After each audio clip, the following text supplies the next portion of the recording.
Hi, this is JJ. Welcome back to my channel. So today I am going to be reprising an old video I did in the past about why is Pinterest good for business. And in particularly, I'm going to be responding to a 4 common response or question that I get when I host rooms in the social media platform called Clubhouse, and I host stages, and oftentimes people say these things and they're almost cringeworthy, but I think it's worth addressing generally for my YouTube audience as well. And we'll see you on the other side of the break.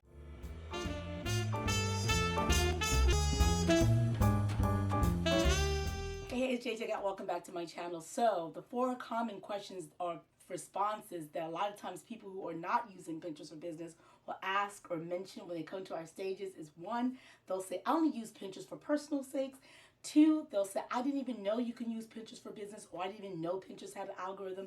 3, they'll say, I've since abandoned my Pinterest account. I'm getting monthly views, but I don't even use my Pinterest.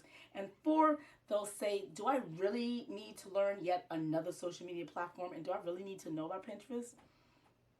So I want to answer the first question about they do not use Pinterest for business. So why you're not using Pinterest for business?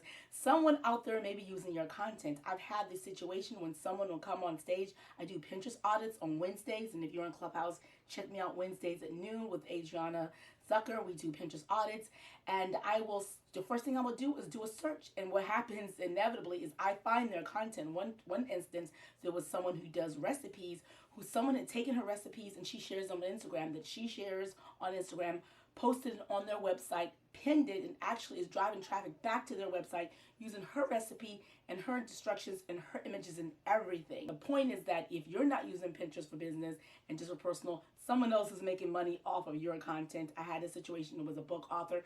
Someone had pinned her author, actually 2 people had pinned her book, and a summary of authors related to the section her book was on there. So they were helping promote her brand, but they were using Pinterest in a way that she should have been promoting and driving all that traffic back to her website and not to their website. So it's all fair in love and war. It's all fair in business, but if you're not using it for Pinterest for business and you just use it for personal, someone else may be using your content or your service for business. So that's something to keep in mind. That also goes to the person who said, I haven't used it in a while.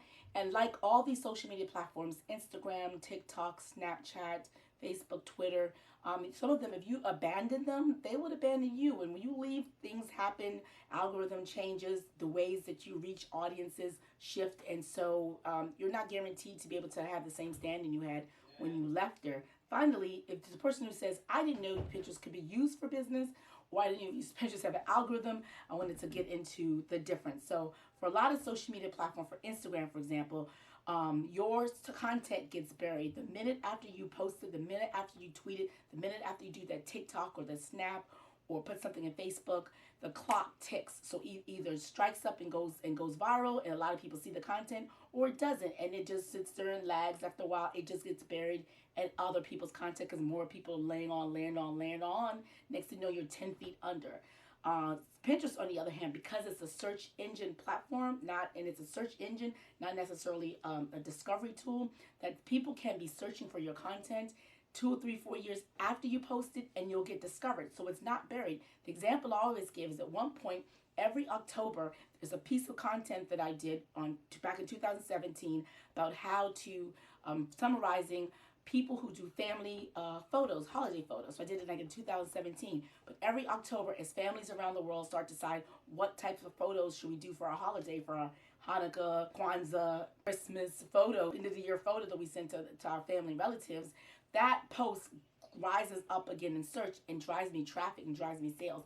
So that's an example of why Pinterest is a search engine, and it searches, and it's because it can resurface again once it's trending, once it's hot, people are searching for it. Once again, it does not get buried. It's a search platform. Out of one of my stories that I did recently, I did last year this time. A year later, in February, the end of February 2021, almost a full year after I did that pin, it spiked up, and for some reason, because it perhaps was trending, because someone searched it, perhaps maybe someone with a large following repinned it, it got 1 million impressions, and it's growing. So that tells you how a search platform is different from a discovery platform, and how it's going to serve you better in the long run, especially if you're trying to drive traffic back to your site. The other example I give is for trends. As trends come and go, your pin that you pinned before comes back in style. Fashion trends come back in style, so those pins that you pinned back then, they can resurface again. You're not going to get that on a lot of other platforms. So that's why when you say, should I be using Pinterest? It's yet another platform out of all the other platforms. It's one of the platforms that actually benefits and helps you. One way that Pinterest helps you is that it's similar, like the way I say it buries, it helps you. The platform itself helps you go viral, helps elevate your brand. How it does it, just by the nature of being able to repin. Someone can repin your content. Someone who, like, for example, I have 32,000 followers. If I were to discover your content and repin your content onto my page, potentially that's the 32,000 people follow me could also repin it onto their followers and their followers and their followers. And that's how a pin goes viral. That's why sometimes your content, you see you have 100,000 or 50,000 and you're not really doing anything, but you're just getting these impressions. And that's why, because someone's found your content out in the internet, or they finally found something that you pinned a long time ago, and they repinned it and repinned it, and that's the viral effect. So the views you're getting, the impressions you're getting, is from someone repinning your old content, and it's cycling through the ecosystem. So that's how Pinterest is great for business, because it lets you continuously get traffic. Another way Pinterest is good for business is, unlike a lot of other platforms, when they discover that you are a business, they sort of kind of, like, I don't want to say punish, but they sort of approach you differently. Essentially, sometimes there's a word that they suppress the content. They suppress your feed and do not deliver your feed to the people who've chosen to follow you, because they perhaps want you to pay for it because they know you're a business. Dissimilar for that with Pinterest, the minute that you claim your Pinterest for Business account, and I show you how to do it in this video, especially for those of you who have a WordPress platform, the minute you claim, you unlock all these tools. You unlock tools, you can see the trends, you can see a today tab telling you today everything that's new. You get to see weekly forecasts of what's coming forward, and so that way you know, so example, create content about what's coming for the next quarter. And then you also can see just analytics regarding to your audience. Are you hitting the target? What gender are you capturing most? How do people come to your content? What do they come to your content? What are they coming to your page for? How do people find your content?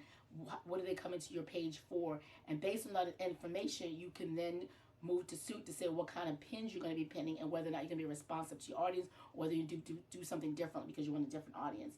So those are the type of tools that you unlock, and you can organic or paid ways of reach once you become a business Pinterest for business user. So it does not punish you for being a business user. So that's another reason why Pinterest is great for business.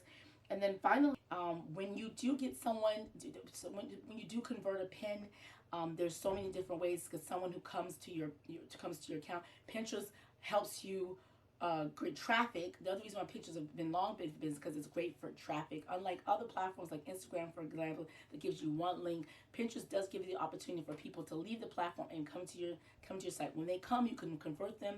You can get them to as a CPM ad on your site. You can get them to purchase an affiliate product that you have, perhaps you're promoting on that website. If you have a sidebar and you're selling a product, whether it's a service or a actual real life product, you can get perhaps people to see that, get attracted by that, and purchase. If you have an embed of a YouTube video or a podcast or something else, you may get them to listen, to download, to become a subscriber.